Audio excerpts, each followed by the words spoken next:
First, let's talk about the misconception about a market crash. And if you have been around for a little bit, you probably remember the market crash of 2008.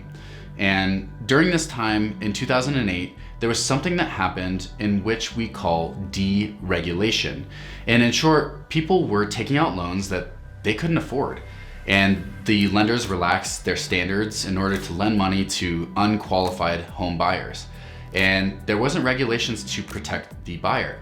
And so what happened was basically people had a bunch of houses that they couldn't afford. And so that in turn turned into a market crash. So now in 2020 and moving forward, we have a lot more regulations that protect the buyer as well as the lender and everyone encompassed in the real estate transaction. So you might be similar to me and ask the question, well, that's great, Isaac, but what happens if the market crashes again? And that's a very valid question. And when I was first looking into real estate investing, I had this very same question. And I got taught some very, very important information from one of my mentors that I'm gonna pass along to you today. And what we're gonna talk about is buffering yourself in the instance that the market does take a dip. And in this instance, one of the major things that you're gonna wanna have is a 6 months cash reserve for each home in regards to your PITI payment. And so we put together a diagram that's gonna help you understand what that truly means and what this money might be allocated toward in order to protect you in the case of a market crash. So in this diagram, you'll see that you need 6 months of cash in the bank per house. And what that's gonna do for you is it's gonna give you a lot of peace of mind.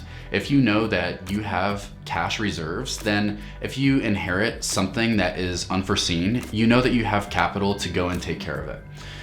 The second thing is maintenance, right? No house is perfect and it's always gonna have some sort of upkeep, whether you're talking about paint or landscaping or even laying in new carpet.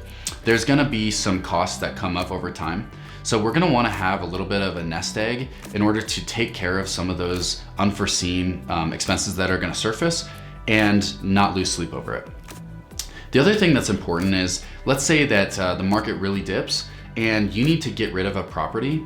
One of the most important things that you could do is have some money that's sitting in the bank in which you can fix that house up a little bit, fix up the appeal and the emotional attraction of that home in order to get rid of it more quickly. So having that extra capital to be able to fix up your home and put it through a transaction in a more timely manner is definitely a good strategy in regards to mitigating risk. The other thing that you will want this 6 months reserve for, and predominantly why I have 6 months reserve on all of my properties, is in the case of vacancy. So in the instance that a tenant vacates in a weird month like November or December, that property might not get filled in that current month. And so as a real estate investor, I will need to forward and pay for the mortgage for that particular month. But note, if I have 6 months of reserve for that house, that's not a big deal. I will just pay it and I will get it filled the next month. So that is definitely why we encourage having that reserve for vacancies. The final portion, and I think that this is a very valid portion, is in regards to capital expenditures. And if you don't know what capital expenditures means, it basically is a big word for larger, more permanent items that are within your home. So you might be thinking about a HVAC system or a refrigerator or a hot water heater, air conditioner, something of that nature. Generally, these are more expensive items. And so we wanna make sure that we have some money set aside in the instance that one of these items needs to be repaired or replaced. What we're gonna talk about here is an example of a 6 months cash reserve for a particular property. So in this example, the monthly payment, the PITI for this home is $2,400. And so what we wanna do is take that $2,400 and multiply it times 6 months. And when we run that calculation, we'll find out that that is $14,400. So in your bank account, before you go to purchase another home, it's very important that you have that cash reserve in the bank. And the reason being is because we're doing real estate for the long haul. I only own 4 properties and 7 units within those. And I wanna be doing this for 10 years, 15 years, 30 years. So for me, I want to be able to scale in a very conservative manner where I feel like I'm looking after myself and mitigating risk.